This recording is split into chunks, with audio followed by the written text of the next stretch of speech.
The diagram of S8 shows only bonding pairs of electrons. How many lone pairs of electrons does each S atom in the molecule have?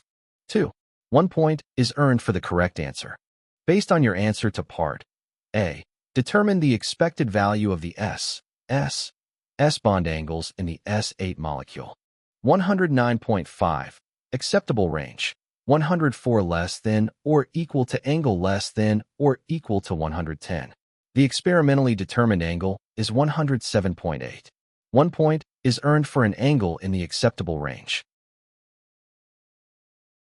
Write the electron configuration for the S atom in its ground state. 1s22 s22p6 3s23p4 or Ne3s23p4. 1 point is earned for a correct configuration.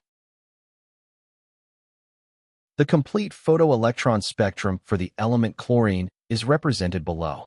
Peak X in the spectrum corresponds to the binding energy of electrons in a certain orbital of chlorine atoms. The electrons in this orbital of chlorine have a binding energy of 273 mJ/moles, while the electrons in the same orbital of sulfur atoms have a binding energy of 239 mJ/moles. Visual.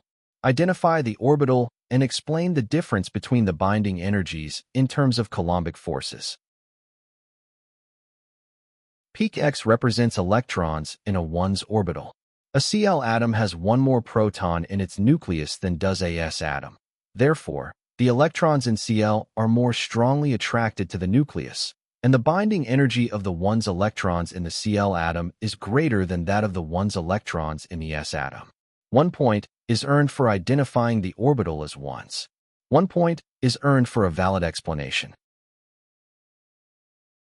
Peak Y corresponds to the electrons in certain orbitals of chlorine atoms. On the spectrum shown, carefully draw the peak that would correspond to the electrons in the same orbitals of sulfur atoms. See example of a correct response, dashed peak in the scoring guidelines, which is located to the right of peak Y and has the correct height, representing 4 electrons for sulfur compared to 5 electrons for chlorine. 1 point is earned for a peak that is to the right of peak Y and that has the correct height. Determine the order of the reaction with respect to S8. Justify your answer. The reaction is first order with respect to S8. Comparing trials 1 and 2, tripling S8, while keeping OH constant results in the tripling of the initial reaction rate. Or, rate 2/rate 1 equals K S8 to the power X OH minus to the power Y 2/K S8 to the power X OH minus to the power Y 1. 2.10/0.699 equals K 0.300 to the power X 0.0100 to the power Y/K 0.100 to the power X 0.0100 to the power Y gives 3.00 is equal to 3.00 to the power X gives X equals 1. 1 point is earned for the correct order and a valid justification.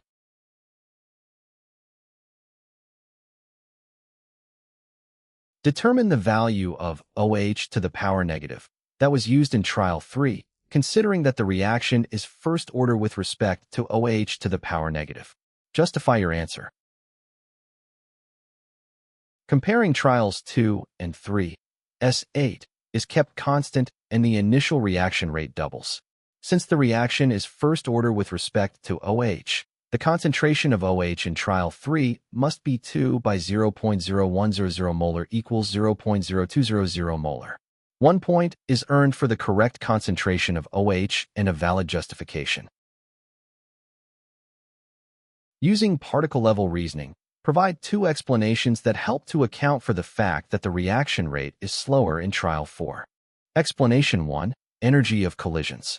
The temperature was lower on the second day, so the average kinetic energy of the reactant particles was lower. Therefore, there were fewer collisions between particles with sufficient energy to react. Explanation 2. Frequency of collisions. Since the temperature was lower, the kinetic energy was lower and the average speed of the particles was lower. At the lower speeds, the reactant particles collided less frequently. 1 point is earned for a valid explanation that addresses the effect on energy of collisions. 1 point is earned for a valid explanation that addresses the effect on frequency of collisions.